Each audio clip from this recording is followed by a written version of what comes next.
Bonjour à tous, bienvenue pour ce sixième webinaire interview organisé par HMI MBS. Aujourd'hui, nous allons parler vissage et pour cela, je reçois Nicolas David de la société robotique. Bonjour Nicolas. Bonjour Nicolas, bonjour à tous.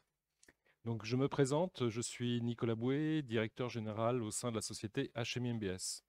Rapide présentation d'HMI MBS. HMI MBS, c'est une entreprise qui a été créée en 2000, qui a un peu plus de 20 ans d'expérience, qui a connu deux phases dans sa vie. Une première phase, on était un bureau d'ingénierie spécialisé plutôt fin de ligne et on intégrait des robots KUKA, on était KUKA Partner. Et depuis 2014, on a fait le choix plutôt de s'orienter sur la commercialisation de produits innovants et technologies disruptives. Et dans ce cadre, nous commercialisons donc ErgoPack, un système de cerclage ergonomique de palettes, les cobots Universal Robots et les AMR, les robots mobiles MIR. HMMBS, c'est 35 personnes avec une équipe d'experts terrain par produit, c'est-à-dire qu'on a nos experts terrain qui vont venir vous voir pour ErgoPack, pour vous parler de Kobo. Ceux qui vont parler de Kobo ne parleront pas de robots mobiles. Vraiment, on est vraiment des spécialistes dédiés par type de produit. Une équipe support technique qui est en fait un petit bureau d'ingénierie qui est là pour aider nos clients à mettre en œuvre les UR principalement et les MIR.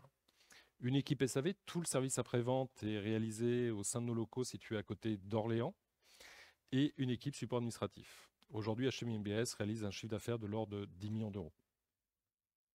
Nicolas, je vais vous laisser vous présenter, puis nous présenter un petit peu robotique. Et merci beaucoup. Moi c'est Nicolas, voilà, je suis responsable commercial pour robotique sur le territoire français. Donc mon rôle c'est de venir en soutien de nos distributeurs qui nous représentent en local. Dans les grandes lignes, robotique c'est une société canadienne qui est basée à Québec, qui a été fondée en 2008.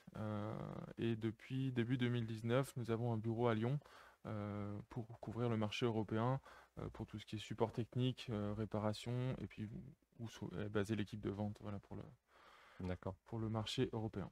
Voilà. Donc robotique dans les grandes lignes, fabricant de composants plug and play pour les robots collaboratifs et particulièrement pour les robots Universal Mhm. Robots. Donc on voit ici à l'écran l'ensemble de nos produits. Donc vous voyez qu'il y a Des différents, pinces. ouais, des préhenseurs, des pinces, des préhenseurs à vide, un Mhm. système de vision, une caméra 2D qu'on vient fixer au poignet du robot, toute une gamme de logiciels basés sur le capteur d'effort lié au robot. Et voilà. Et grosso modo, la stratégie de robotique depuis quelques années, c'est de travailler sur cette base en fait de hardware, de software pour mettre tout ça ensemble et de proposer des solutions les plus complètes possibles qui communiquent tout ensemble.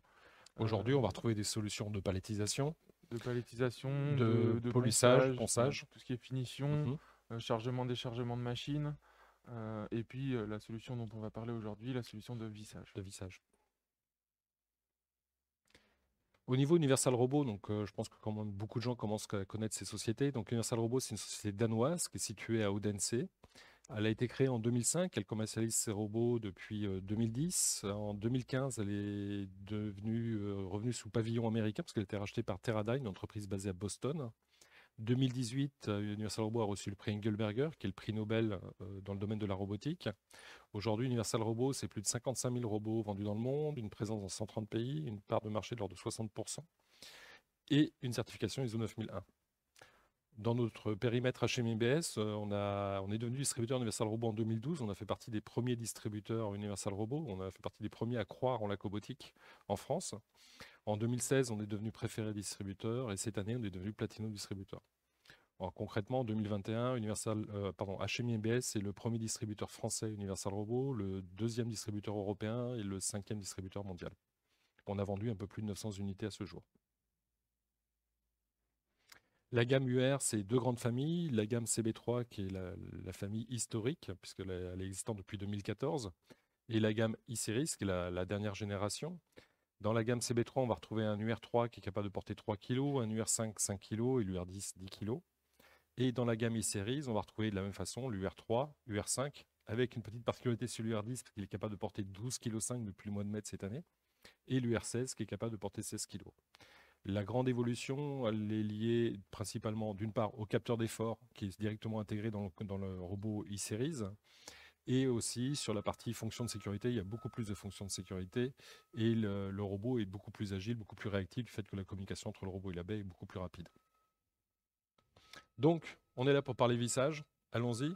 Nicolas, je vous passe la parole. Merci beaucoup. On rentre dans le vif du sujet. Donc la solution de vissage robotique. Pour la petite histoire, en fait, robotique, comme je vous l'ai dit, on s'est vraiment orienté application le plus complète possible. Et notamment, on s'est intéressé à la problématique du vissage parce que c'est typiquement une application qu'on trouve dans l'industrie, qui est la source de pas mal de problèmes musculo-squelettiques, qui est assez peu intéressant à réaliser, faible valeur ajoutée, très répétitif. Donc voilà, c'était un candidat idéal à l'automatisation. Et ça, c'est quelque chose que les industriels ils ont compris depuis un bon moment. On a regardé ce qui se faisait, les difficultés que les industriels pouvaient rencontrer. Et donc, on a listé un certain nombre de problématiques liées à l'automatisation des applications de vissage. Mhm. Et donc, les principales difficultés sont affichées à l'écran. La première, c'est quand on pense à l'automatisation du vissage, c'est on prend une visseuse manuelle, électrique, pneumatique, et on se débrouille pour l'attacher au bout du bras d'un robot. Donc ça peut paraître facile dit comme ça, mais il y a pas mal de challenges derrière ça, Mhm. et notamment la communication avec l'outil. Quand est-ce qu'on vient allumer le robot, comment est-ce qu'on la visseuse, comment est-ce qu'on fait pour l'arrêter, comment est-ce qu'on fait pour savoir si on a vraiment pris une vis ou pas. Mhm. Voilà, donc ça, c'est des petits points à faire attention pour l'automatisation, qui sont pas évidents à gérer. Le deuxième point, c'est qui dit vissage, dit communication entre d'éléments. Donc déjà, il y a le robot, ensuite il y a la visseuse, il y a la manière, parce qu'il y en a plusieurs, d'amener les vis à la visseuse, un distributeur ou autre. Comment est-ce qu'on va gérer l'apport des pièces devant la Les pièces à cellule, visser entre elles. voilà, Mhm. l'assemblage préalable, ce genre de choses. Donc il y a pas mal de challenges à prendre en compte. Et ça implique d'avoir des, comment dire, des pièces qui peuvent venir de différents partenaires, de différents fournisseurs. Et donc tout le travail d'intégration, c'est le point suivant, pour faire communiquer tous ces éléments. Ça prend du temps, Mhm. c'est pas forcément évident parce que chaque machine peut communiquer avec des protocoles de communication différents. Il faut trouver les interfaces mécaniques. Enfin, voilà. Donc l'idée de robotique, c'était vraiment de trouver une solution la plus complète possible qui prend en compte tous ces éléments-là, qui communiquent déjà tous ensemble. Tout ce travail, il a déjà été fait en amont pour raccourcir au maximum le temps d'intégration et donc le coût d'intégration. Voilà. Un point particulier, on le précisera à la fin de la présentation, c'est la gestion des erreurs potentielles. Donc on verra qu'il y en a plusieurs dans tout ce qui est... Bah, l'histoire de la perte de vis, voilà, la il y a vis pas mal. défectueuse, etc. Tous ces cas-là. Donc, si on veut vraiment être professionnel, effectivement, dans une opération de vissage, c'est autant de critères à prendre en compte au moment de Exactement. l'opération. Et c'est Et c'est ce que vous avez intégré. et voilà, c'est exactement ce qu'on a fait. On l'a déjà fait, on l'a encapsulé pour que ce soit facile à gérer. Alors que, en fait, si on part de zéro pour automatiser une application comme ça, la gestion des erreurs qui représente finalement peu d'intérêt final dans l'application peut prendre énormément de temps en fait dans la programmation, dans la consolidation du programme. Donc c'est quelque chose qu'on a fait en Mhm. amont. Le dernier point qui est pas négligé, parce que c'est un des gros challenges qu'on a aujourd'hui dans l'industrie, Flexibilité, c'est la usine du flexibilité futur. cherchée voilà, par les industriels.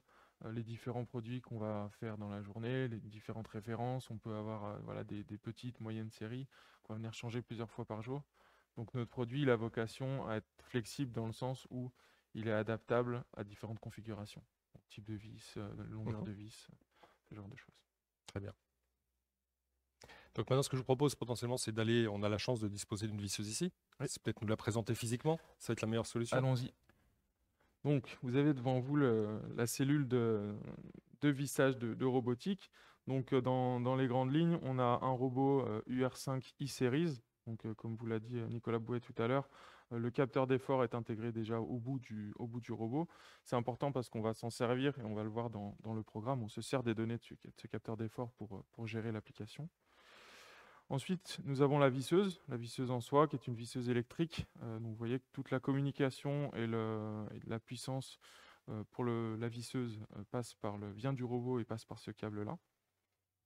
On a également un apport en air comprimé. Donc ça, c'est un choix technique qui a été fait de prendre les vis et de les transporter avec le vide. Donc ça a plusieurs avantages. Le premier, c'est d'assurer en fait vraiment le- que l'axe de la vis soit toujours parallèle en fait à la visseuse. Donc ça paraît bête, mais l'autre solution, c'était démonter la prise de la vis. Et souvent, on s'est rendu compte qu'en fait, avec les aimants, on n'assurait pas un axe tout à fait droit de la vis et qu'on peut avoir des problèmes à En ce plus, avec un côté-là. aimant, on est limité, puisqu'on ne peut prendre que des vis magnétiques, entre guillemets. Exactement. Voilà. Donc ça, c'est aussi l'autre avantage, c'est les types de vis. Avec l'appréhension par le vide, on n'est pas géré par un aimant. Donc tout ce qui est vis plastique, vis en inox, voilà, tout type de vis peut être pris par la visseuse. Ensuite, autre point quand même sur la visseuse à préciser, son design qui a été travaillé pour deux principales raisons. D'abord, l'ergonomie. Donc, vous voyez qu'il y a une poignée, elle est facile à prendre. Ça, c'est important parce que ce genre de robot, un des intérêts, c'est de pouvoir le bouger à la main pour apprendre les points de passage assez facilement. Et l'autre aspect du design qui est important, c'est vraiment la forme qui est épurée et le plus longiligne possible pour aller chercher des endroits qui peuvent être difficiles d'accès. Donc, je ne sais pas si on voit bien la caméra, mais là, je tiens dans ma main un circuit imprimé qui est, euh, qui est ce qu'on peut trouver dans l'industrie électronique. Et typiquement, si on veut aller visser dans ces petits trous ici ou ici, on a besoin d'une forme qui est assez fine pour éviter de rentrer en collision avec tous les composants qu'il y a autour. Donc c'est ce qu'on est allé chercher ici avec une buse en caoutchouc qui permet en plus de donner un petit peu de flexibilité pour compenser voilà, la répétabilité du robot ou les petites erreurs de position Mhm. des pièces à visser. Donc, premier module, la visseuse. Voilà. Donc Deuxième module. ça, c'était la visseuse. Ensuite, le deuxième élément important de la solution, c'est le distributeur de vis. Donc le distributeur de vis, c'est un mécanisme qui a été développé par Robotype. Le principal intérêt, c'est qu'il est réglable en fait avec différentes molettes pour venir couvrir les différentes tailles de vis que peut prendre la visseuse. Autre intérêt, et là on rentre un petit peu dans l'intelligence de la solution, il y a un capteur de présence de vis qui est situé ici. Donc en fait, le distributeur de vis, lui, il sait s'il a une vis ou pas. Donc s'il n'a pas de vis, il va en chercher une autre. Et s'il a une vis, il se met en attente. Il communique avec le robot qui communique avec la visseuse pour aller chercher une vis. Donc voilà, tout ce système communique ensemble et communique ensemble via le robot et l'interface graphique du robot où on vient le programmer. Et donc sans rentrer dans les détails, parce que je vais vous montrer un petit peu comment ça marche après. Mais grosso modo, le logiciel qui est totalement intégré à l'interface UR permet le pilotage manuel de la visseuse. Donc ça, c'est vraiment pour le côté programmation. Et ensuite, on a deux modules de programmation, de prendre la vis et vraiment le vissage en soi qu'on insère et tout est déjà pré-travaillé et tout communique déjà ensemble. Ok. Donc, en termes de caractéristiques, on est donc, comme on l'a dit, on prend des vis qui vont de M2,5 jusqu'à M5 C'est ça, aujourd'hui. On a des couples de serrage qui vont de 1 Nm à 4 Nm. c'est ça. Et on a une vitesse de vissage qui va de 1 tour par minute à 500 tours par minute. Le poids de la visseuse est de 1,5 kg, ça veut dire qu'on peut l'exploiter sur un UR3. Donc si on a des petites applications assez compactes, on peut l'équiper directement sur un petit robot UR3. Exactement. Okay. Au niveau du distributeur de vis, donc pareil, il va traiter les mêmes vis de M2,5 jusqu'à M5, c'est plus pratique. Oui. Mais les vis, en plus, vont pouvoir avoir une longueur qui va de 6 mm à 25 mm et il a une capacité de stockage de 300 cm3. Ça représente quoi à peu près en termes de vis? Ça représente environ 700 vis de taille M3. Voilà. C'est un calcul qu'on a fait pour cette taille de vis. Si on a des vis plus grosses, voilà, on perd un petit peu en place. Et donc, le type de vis supporté, donc on va retrouver les différentes têtes, on va retrouver les Philips, on va retrouver les Torx, les têtes hexagonales. Donc ça, c'est les formes d'empreinte pour faire le vissage. C'est ça. Et côté forme de tête, on va prendre les têtes bombées, les têtes hexagonales, les têtes cylindriques, pardon, et les têtes fraisées. Voilà. C'est les trois typologies de têtes qu'on est capable de traiter. Modo, on balaye l'ensemble des références de vis qu'on trouve le plus dans l'industrie. Voilà. Donc, maintenant qu'on a bien vu le principe général, les caractéristiques, ce que je vous propose, Nicolas, c'est que vous nous fassiez nous montrer comment ça se met en œuvre et comment ça s'utilise. Oui, avec plaisir. Allons-y, on vous regarde. Donc, normalement, à l'écran, vous devez voir l'écran de programmation du robot. Je vais lancer un nouveau programme. Donc voilà, j'ai un programme vide. Alors, ce qui est important, et ça, on l'a déjà fait en amont, c'est vraiment au niveau de l'installation de la visseuse, c'est de lui définir le centre de gravité pour que le robot il sache ce qu'il a au bout du bras. Ça, c'est important. De définir son point outil. Donc ça se fait en amont dans l'installation même du robot. Et ensuite, la programmation en soi est assez simple. Donc, ce que je fais au début, c'est de lui donner un point ce qu'on appelle un point de passage, un point de référence. Donc je vais vraiment lui donner un point qui, voilà, ici ça peut être très bien, ça sera son point de retour à la maison, on va dire. Donc je vais faire un 0, je m'assure que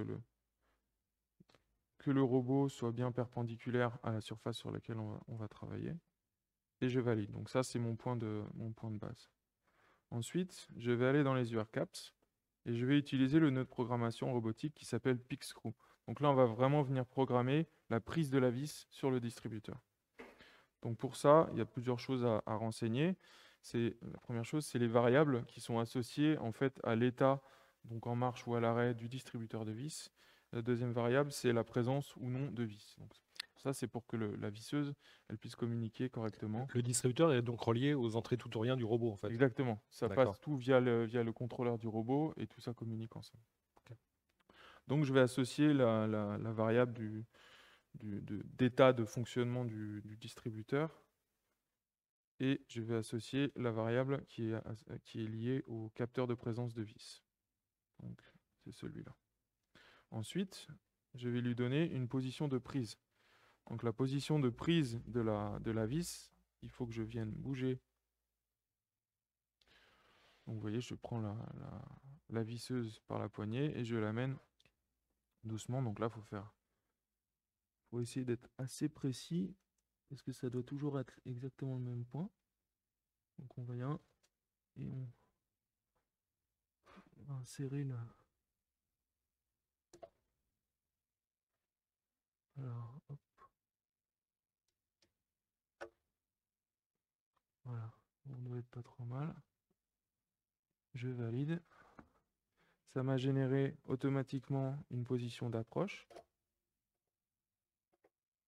Oh, il y a un petit bug là. Je ne sais pas ce qui s'est passé. On va l'arrêter. Donc évidemment, quand on fait une démonstration, il y a toujours quelque chose. C'est toujours comme ça. Qui ne va pas. C'est peut-être un petit peu trop appuyé avec le robot sur le préhenseur. Donc là, vous voyez que les éléments ils sont redevenus verts. Ça veut dire que tout est OK, tout est prêt à être à travailler. Donc je recommence, je vais lui apprendre une position de prise. Je vais faire attention de ne pas trop appuyer cette fois. Voilà. En fait, il faut être suffisamment prêt pour que le robot puisse aspirer la vis et pas mettre trop de pression dessus. En fait, c'est le petit point un peu touchy en fait, de la mise en œuvre. Et comme l'ensemble est un petit peu souple, si on ne se rend pas compte, on fait des bêtises. Donc on vérifie la position d'approche qui est juste au-dessus. Et ensuite, on a quand même un bouton test où le robot il va venir essayer de prendre la vis. Donc là, il essaye, il la prend et ça m'affiche que le test a été un succès. Donc j'arrête mon programme. Je coupe le vide et je récupère ma vis. Donc voilà, donc là on a programmé la phase 1 qui est prise de la vis. Voilà. Maintenant on va faire la phase 2. Quelque chose assez simple. Ensuite, on lui donne le déplacement pour aller au-dessus de la zone vraiment à proprement parler de vissage. Donc pareil, je vais lui donner un point de passage. Donc j'utilise l'Active Drive pour faire bouger le robot et je vais positionner le robot approximativement au-dessus de ma zone de travail. Voilà. Ensuite, je lui remets un déplacement. Donc je vais faire linéaire ici. Et je vais ajouter une vis pour vraiment simuler en fait quand le robot va faire cette action-là, il aura une vis, donc c'est important de programmer avec. Donc j'allume manuellement l'appréhension par vide. Et vous voyez, c'est un petit détail, mais ici on voit que la présence de la vis a été détectée. Ça s'allume en vert. Si j'enlève la vis, il détecte qu'il y a plus. Donc je rallume l'Active Drive et là je vais amener ma vis au-dessus de mon trou fileté. Donc là, la même chose, il faut quand même être assez précis. Voilà. On va essayer comme ça. Je lui dis de venir valider. Et ensuite, je retourne dans mes URCAPS et j'utilise le nœud de programmation, qu'il faut mettre au bon endroit, de vissage à proprement parler. Donc là, la même chose, il y a différents paramètres à venir renseigner. Il y a la condition d'arrêt de vissage. Donc on a plusieurs choix, soit en couple. Donc là, typiquement, ce serait je m'arrête de visser quand j'atteins le couple de 1 newton. L'autre condition de stop, ce serait de travailler en nombre de tours, en fait. Donc on va venir définir un angle maximum que la visseuse doit parcourir. Donc pour cette application-là, ce qui est le cas le plus fréquent, on va travailler en couple, on va s'arrêter à 1 newton-mètre. On peut venir gérer la vitesse de rotation de la visseuse et on peut gérer en fait l'effort que va générer le robot pendant le vissage pour accompagner la vis. Donc là, on le met à 10 newtons. Cet effort, il est contrôlé vraiment par le capteur d'effort qui est au bout du bras du robot. Donc une fois qu'on a défini... J'ai une question. Oui. Si on est équipé d'un CB3, donc qui n'a pas le capteur d'effort intégré, est-ce qu'on peut quand même utiliser la solution de vissage? Alors, sur le CB3, étant donné qu'on utilise les données du capteur d'effort, il faudra rajouter le capteur d'effort. Donc ça, c'est l'intérêt du e-Series, c'est qu'il est déjà dedans. Il n'y a pas la question. Mais on peut, si le client est déjà propriétaire d'un CB3, il rajoute le capteur d'effort robotique. Exactement la même chose. Et on aura le même mode de fonctionnement. Ouais, absolument. D'accord, très bien. Donc là, ce que je vais faire, c'est que je vais appuyer sur le bouton Teach. Donc là, le robot, il va bouger tout seul et il va chercher à faire l'opération de vissage tout seul pour voir et pour trouver tous ces paramètres. Donc je lance l'opération. Le robot, il va tourner la vis. Là, vous ne voyez peut-être pas à l'écran, mais il avance tout doucement en accompagnant la vis et en cherchant en fait jusqu'où il doit aller pour atteindre son 1 newton-mètre. Donc là, il m'affiche quelque chose à l'écran. Il me demande si la vis a bien atteint sa position finale. Il n'y a pas eu de problème, si le filetage, tout s'est bien passé. Donc là, je vérifie. Tout semble OK. Je lui dis que c'est bon.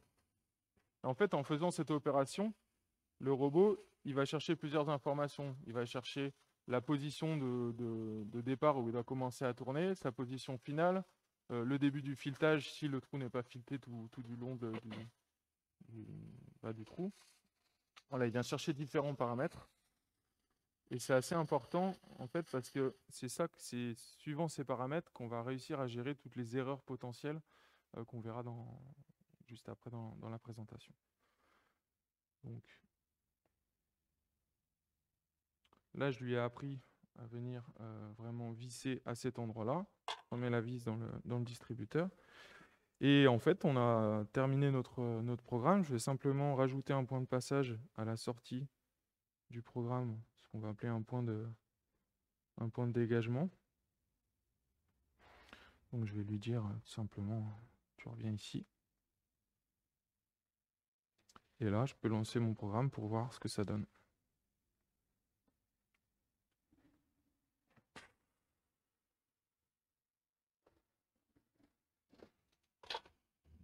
Donc, je ne sais pas si on a bien vu à l'écran, mais ma position de prise de vis était apparemment un peu approximative. Et donc, il a réessayé quand même plusieurs fois de prendre la vis. Donc ça, c'est typiquement le genre d'erreur qu'on peut rencontrer dans une application pour une raison ou pour une autre, parce qu'il y a toujours des petites choses qui bougent. Mais il y a cette intelligence-là d'aller récupérer quand même la vis, refaire un essai. Voilà. Et donc, on voit que la vis a été vissée avec un couple de 1 newton-mètre. Merci. Ce qui est quand même impressionnant, je vous propose de revenir vous asseoir avec moi. Ce qui est quand même impressionnant, c'est que là, en moins de 10 minutes, vous avez en fait programmé une solution de vissage et mis en œuvre une solution de vissage. Donc c'est quand même très rapide, très simple et ça paraît très intuitif, en tout cas, tel que nous l'avez présenté. C'est assez rapide. Voilà, il y a quelques. En fait, faut suivre une recette de cuisine. Il y a tout qui est indiqué. Après, voilà, faut un coup de main quand même pour les positions vraiment de prise de vis et savoir où vraiment la positionner quand on va commencer le vissage, pour en parler. Mais ça, en quelques essais, voilà, on arrive à faire quelque chose d'assez solide très, très rapidement. Donc vous parliez tout à l'heure de la gestion des erreurs, qui est quand même une fonction qui est importante sur le vissage, parce qu'effectivement, si on perd la vis, si on ne serre pas au couple, etc., ça va engendrer des problèmes de qualité après sur le produit du client. Et donc, allez-y, on vous écoute. Comment vous avez géré et quelles sont les erreurs qui ont été prises en compte? Alors, vous allez les voir dans la vidéo, les différents types d'erreurs qu'on peut rencontrer. La première, c'est quelque chose d'assez bête, mais qu'un opérateur, en fait, il verrait tout de suite, c'est la présence ou l'absence de la pièce à visser. Donc ça, le robot, en regardant en continu sa géométrie, sa position, en fait, il va savoir s'il doit visser à cet endroit-là ou pas. De la même manière, une autre erreur possible, c'est une taille de vis qui est incompatible avec ce qu'on veut faire, qu'elle soit plus longue, plus courte. Oui, On ça peut arrive que dans les lots de vis, il y a des fois un intrus qui vient se glisser. voilà, un intrus, une vis qui est cassée ou quoi qui se passe. Donc ça, c'est la même chose, étant donné qu'on sait où est-ce qu'on doit commencer à visser, jusqu'où on doit aller, on est capable de gérer ça et d'arrêter le système en cas de problème. Il y a un paire de autre, vis. voilà, il y a un autre point qui est important, c'est que s'il y a un problème d'air comprimé, donc là sur la vidéo, on voit que mon collègue, volontairement, il coupe le compresseur pendant le programme. Donc ça, c'est pareil avec le PressoStar, on est capable de savoir si on perd la vis ou pas. Ça, c'est typiquement ce qu'on a vu pendant la démonstration. C'est une difficulté pour prendre la vis. Donc, c'est optionnel, mais on peut considérer de recommencer à chaque fois et de faire une boucle pour essayer de reprendre. Parce qu'à chaque fois, la vis, elle va bouger un petit peu. Et donc, il y a plus de chances qu'on la récupère. D'accord. Le dernier point, c'est vraiment la gestion du temps de vissage. Et on va aussi regarder le couple pour le cas où le filetage il a un problème. Par exemple, le filetage est usé, on va tourner dans le vide. Donc on va tourner dans le vide pendant un certain temps, et puis au bout d'un moment, le robot il va se rendre compte qu'en fait il y a un problème. Donc de la même manière, il fait remonter l'erreur. Et ensuite, les erreurs, toutes ces erreurs qu'on a listées là, il y a différentes manières de les gérer, hein. Soit on envoie un message, attention, pas de filetage, attention, plus de vis, ou alors on peut lui dire d'aller chercher une vis de nouveau. Enfin voilà, tout ça c'est des choses.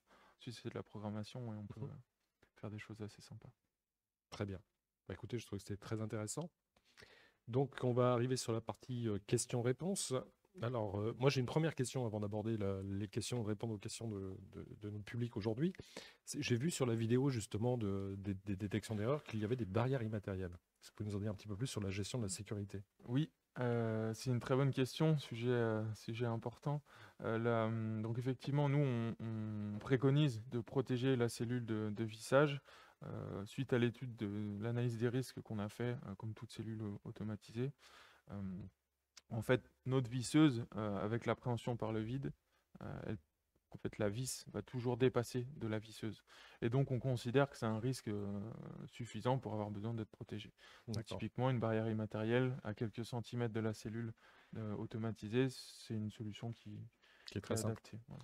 Et en principe, le mode de fonctionnement, donc on va vraiment travailler sur une opération collaborative, c'est-à-dire que l'opérateur préassemble ses composants, les met à disposition du robot qui fait des opérations de vissage, et ensuite l'opérateur fait son contrôle qualité et remet pendant ce temps-là une deuxième préassemblage qu'il a fait. En fait, on va déléguer cette tâche vissage en fait au cobot, et l'opérateur pourra se recentrer sur du contrôle qualité ou sur d'autres opérations un peu plus complexes telles que l'assemblage ou le préassemblage des pièces. Voilà, c'est le but. Après, on peut aussi imaginer, parce que c'est vrai que dans les postes d'assemblage qu'on retrouve dans l'industrie, bon, les opérateurs, ils ont deux mains, donc ils font deux opérations plus ou moins en même temps.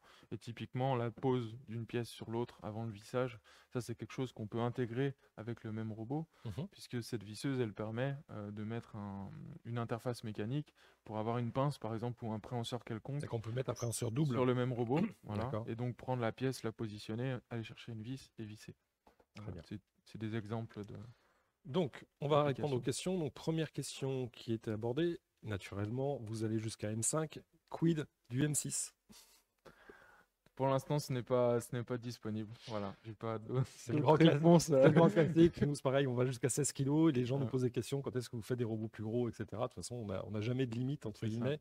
Aujourd'hui, vraiment, vous êtes sur ce périmètre M2.5, M5. C'est ça. Et vous n'allez pas au-delà aujourd'hui. C'est ça. Pour l'instant, on est limité à ça. De la même manière, on est en couple, on travaille entre 1 et 4 Nm. Voilà, donc c'est les limites. Alors, justement, c'était la question d'après. Quid du vissage de grosses vis avec des couples à 20 Nm? Alors, il y a plein de solutions qui existent. Aujourd'hui, voilà, robotique, on est limité à ce couple-là. Ensuite, des visseuses, Voilà, après, il existe des solutions. Il y a des clients qui ont mis en œuvre, je crois que c'est chez PSA, entre autres, on a mis en œuvre des solutions avec des forts couples de serrage. Donc là, il existe des solutions sur UR pour résoudre ce genre de besoins et d'attentes. Alors, le prix d'un ensemble, j'aimerais avoir une idée du budget pour le prix d'un UR10 avec une visseuse plus le distributeur de vis. Il va falloir qu'on fasse des calculs. Pour ce qui est de la partie vissage, donc tout ce que vous avez vu là, la visseuse, le distributeur de vis, le logiciel, la buse, enfin les buses en plastique, tout ça. on est sur un budget de 9 975 €, pour pas dire 10 000 €. D'accord. Donc on ajoute ça aux environs de 35 000 € du robot si on part sur un e-series en C'est ça, UR10. Mais là, si on est sur un 5, on va être plus près des 28 000, 30 000. c'est On ça. va dire qu'on est sur une solution à 40 000 €. 40 000 €. À peu près, oui, on est sur un budget de 40 000 €. Mm. Donc voilà, j'espère que ça répond à votre question. Ces solutions demandent une localisation très précise des pièces à visser. Une alternative avec une recherche du trou via un système de vision est-elle possible? Alors, imaginons, est-ce qu'on peut associer la caméra robotique pour localiser le trou pour venir faire ensuite le vissage? Alors, la caméra est compatible avec notre visseuse, donc utiliser la caméra, oui. Euh, Détecter des petits trous à une certaine distance, ça peut être compliqué. Faut voir la taille du trou, faut voir les. Je crois que clairement, les c'est quelque con- chose qui n'a pas été expérimenté aujourd'hui et que ça serait Non. intéressant. D'ailleurs, je trouve que la question est intéressante parce qu'on peut imaginer, effectivement, je reviens sur l'histoire de l'opératrice qui pose une pièce qui n'est peut-être pas dans une grande précision et dans ce cas-là, bah, la petite caméra permet de relocaliser la pièce et de redéfinir le repère C'est pour le ça, robot. c'est ce que j'allais dire au-delà en fait, ce qu'on veut, définir la position du trou, c'est une chose, mais si on sait où est le trou par rapport à la pièce, C'est plus mieux localiser localiser la la pièce. pièce. Et ça, c'est quelque chose qui est très facile à faire. La caméra, elle est faite pour ça. Donc, dépendamment de l'application de ce client, il faut qu'on voit ça en détail. Comment la visseuse détecte-t-elle le couple atteint? Par capteur de force ou par consommation de courant? Consommation de courant. Voilà. Voilà, Donc, la il y a pas réponse de est capteur claire. de couple. Bonjour, sommes-nous obligés d'avoir une validation humaine à la détection d'une erreur ou pouvons-nous gérer l'erreur en automatique, dévissage et prise d'une nouvelle vis? Alors On peut le oui, gérer en automatique. Ouais. La fonction dévissage est disponible. mhm, Il y a une variable à modifier en fait dans le programme. Et donc on peut mettre dans le cas d'un problème de, je sais pas, de filetage ou de je ne sais quoi, on n'a pas atteint faire un le fond du trou, dévissage, utiliser le capteur d'effort justement pour tirer un peu la vis, la vis avec le vide. Donc et on c'est peut quelque chose éjecter la vis ailleurs et reprendre une et ouais, relancer le cycle. ouais. Bah, on a fait pas mal de démonstrations où justement la visseuse tournait en boucle. Elle prenait une vis, elle vissait, elle dévissait, elle la ramenait et puis elle la laissait tomber dans le. Donc Mhm. c'est tout des choses qu'on peut gérer. Ok. Autre question, quelle cadence de vissage peut-on espérer pour avec ce type de robot? Alors, on avait une estimation à 6 vis par minute, quelque chose comme ça. Donc après, voilà, ça dépend de plein de choses, hein. Ça va dépendre des distances qu'il y a à parcourir. Ça va dépendre de votre taille de vis, parce que vous avez vu que Mhm. forcément que le temps de vissage dépend de ça aussi. Donc voilà, En aussi, gros, 10 secondes par vis, quoi, grossièrement. grosso modo, ça C'est va une être bonne ça, quoi. approche si on part sur ça pour avoir Ouais, une idée de calcul de ROI, puisque naturellement, bien derrière sûr. cette question-là, j'imagine que le ROI est présent. Bonjour, existe-t-il une solution pour la pose d'hélicoil ou d'insert? Alors, les hélicoils, vous savez, c'est ces filets rapportés qui sont souvent utilisés beaucoup dans l'aéronautique ou des choses comme ça. Mm. Est-ce qu'il y a une solution de ce type-là? Alors, je pense qu'aujourd'hui, c'est pas quelque Toute chose qui a faite, été non. essayé, Main- mais il faut faire Faut l'essai. expérimenter, ouais. Il y a tout un tas d'outils qui existent, hein. Nous, voilà, c'est un peu notre credo en ce moment, c'est d'utiliser justement ce qu'on a déjà développé pour faire des choses encapsulées, typiquement l'application de vissage. Non, des opérations comme ça qui sont peut-être plus spécifiques, on peut utiliser d'autres outils pour les faire. Il y a toute une gamme de logiciels qui permet d'aider justement à ça. D'accord. Donc, faut voir, il y a des preuves de concept peut-être à faire. Alors, oui, je pense qu'effectivement, si vous avez des applications un peu particulières comme ça, n'hésitez pas à prendre contact avec nous ou nos experts terrain. Envoyez-nous des échantillons avec un micro cahier des charges qui permet de définir l'application et on réalisera l'époque soit dans nos ateliers, soit directement chez Robotique à Lyon, Mm. qui dispose d'experts techniques aussi qui sont là pour nous soutenir, nous, et du coup, vous, à travers nous. Le système de pick and place des vis est assez lent. Envisagez-vous aussi le soufflage de la vis dans un mort en nez de visseuse? Le système de pick and place des vis est assez lent. Envisagez-vous aussi le système de soufflage de la vis dans un mort en nez de visseuse? J'avoue que je ne comprends pas la question. Ouais, que C'est ce soit lié. assez lent, c'est un point. Après, les Tout est vitesses, relatif. les mouvements, c'est des choses qu'on peut régler. La vitesse des Ah mouvements, de oui, bien sûr. déplacement, c'est pas là, c'était dans mode démo. Vous n'avez pas changé, vous êtes resté sur les Oui, oui, paramètres de base. exactement. Mais on est capable d'accélérer les mouvements entre effectivement la prise de la vis et la Mm. zone de vissage, sachant que la vis est quand même bien maintenue grâce à cet aspect aspiration. Oui, Donc il y ça, a c'est une un vraie vrai- il y a une résistance vraie quand on enlève la résistance. vis. Donc on peut accélérer le cycle. Quel est l'intérêt d'utiliser un cobo par rapport à un robot traditionnel si l'application dans son ensemble n'est pas collaborative? Alors, Alors, je juste vous amener laisse déjà un répondre. premier point de réponse. Souvent, on résume le cobo ou la cobotique à un aspect sécurité, fonctionnement sans enceinte. Dans la philosophie Universal Robot, et je pense, alors c'est mon opinion, que c'est la bonne approche. Le Kobo, c'est pas seulement l'aspect sécurité, travail en collaboration avec l'opérateur, c'est aussi simplicité dans le sens mise en œuvre et facilité de programmation. Et c'est vraiment ces deux aspects qui sont pris en compte par UR. Un, la sécurité, et deux, la facilité de mise en œuvre et de programmation et de déploiement. Et donc, je pense que sur l'aspect sécuritaire, je suis d'accord avec vous, c'est pas toujours très simple parce qu'on vient de le voir, il faut rajouter potentiellement des BI. Mais par contre, sur l'aspect simplicité de programmation, c'est le deuxième point qui est important. Et là, je crois qu'il est parfaitement mis en valeur par votre application. Oui, bah, c'est ça qu'on allait chercher, hein, de la flexibilité, de la simplicité, de la rapidité de mise en œuvre. Donc voilà, c'est quelque chose, à ma connaissance, qu'on ne peut pas retrouver sur les robots traditionnels. Et d'ailleurs, sur tout autre robot, hein, en général. Aujourd'hui, c'est le seul UR, grâce à cet environnement UR+, qui permet C'est un des gros d'avoir... avantages. C'est un des gros avantages. Et c'est vrai que souvent, on a toujours tendance à ramener le côté collaboratif à la sécurité, mais il y a aussi prendre en compte la facilité de programmation. Et la collaboration, elle se fait déjà en amont de l'application, qui est déjà sur la partie déploiement de l'installation. Est-il possible de visser dans le plastique? Oui. Oui.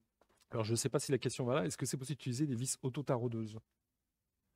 Oui, oui. Parce que je pense que C'est c'est toute peut-être une ça un peu histoire la de question. couple maximum, Ouais. effectivement, mais oui, il n'y a Sur rien la- qui l'empêche en tout On cas. pourrait imaginer d'utiliser, parce qu'on parle toujours de M, on a été de M2,5 jusqu'à M5, mais est-ce qu'on est capable de prendre une vis type vis à tôle et venir le On visser est capable, et c'est là où c'est important d'avoir des éléments de réglage, notamment la force d'appui, quand on va venir accompagner la vis, parce que s'il faut On appuie plus taraude, fort, ouais. on va appuyer plus fort. Donc les 10 newtons que j'avais dans l'exemple là, peut-être on va monter un petit peu en effort, quoi. Très bien. Je pense qu'on arrive au bout des questions. Camille, est-ce qu'on a répondu à toutes les questions ou est-ce qu'on en a oublié? Merci. Ah. Quelle est la durée de vie du Kobo sur une application de vissage? Sur des applications de vissage par robot, il est habituel d'utiliser des robots 10 kg pour des couples de vissage de 2 Nm pour garantir la durée de vie du robot. Donc la Alors, durée de vie du robot, elle va dépendre du couple effectivement qu'on va lui affecter, des mouvements, de pas mal de choses.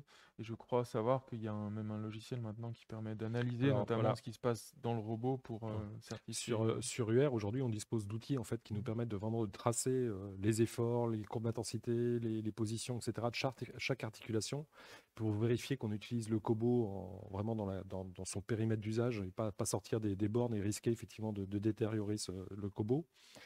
La durée de vie, je pense qu'aujourd'hui, on va manquer clairement, moi je vais être honnête avec vous, on manque de recul, puisque là, c'est la première Oui. présentation qu'on fait aujourd'hui. On n'a pas encore vendu, chez Mimbes n'a pas vendu, nous, d'installation encore robotique. Et l'objet de ce webinaire interview, c'est d'avoir plein de clients ensuite et pouvoir développer et vendre ce produit. Et on pourra vous faire part du retour d'expérience dans quelques mois. Mais aujourd'hui, voilà, je suis honnête, je n'ai pas de retour d'expérience dessus. D'autres questions? Bon. Écoutez, on arrive au bout. Je vous remercie d'avoir assisté à ce 6e webinaire interview consacré au vissage avec robotique. N'hésitez pas, si vous avez des questions, à rentrer en contact, soit en nous téléphonant, soit en nous envoyant un mail. N'hésitez pas à consulter notre site internet aussi. Il y a vraiment beaucoup d'infos sur notre site. Tous les produits que l'on commercialise sont présentés sur notre site. Faites appel à nous. Nous, derrière, on s'appuiera sur robotique avec toute l'équipe d'experts qui est présente à Lyon et qui est là vraiment pour nous aider, nous supporter. N'hésitez pas à nous envoyer des pièces pour faire des POC aussi. Et ben voilà, je vous souhaite une bonne fin de journée. Merci aussi à tous. Et je vous souhaite, si je ne vous revois pas avant, de joyeuses fêtes de fin d'année. Merci, au revoir. Merci beaucoup, au revoir.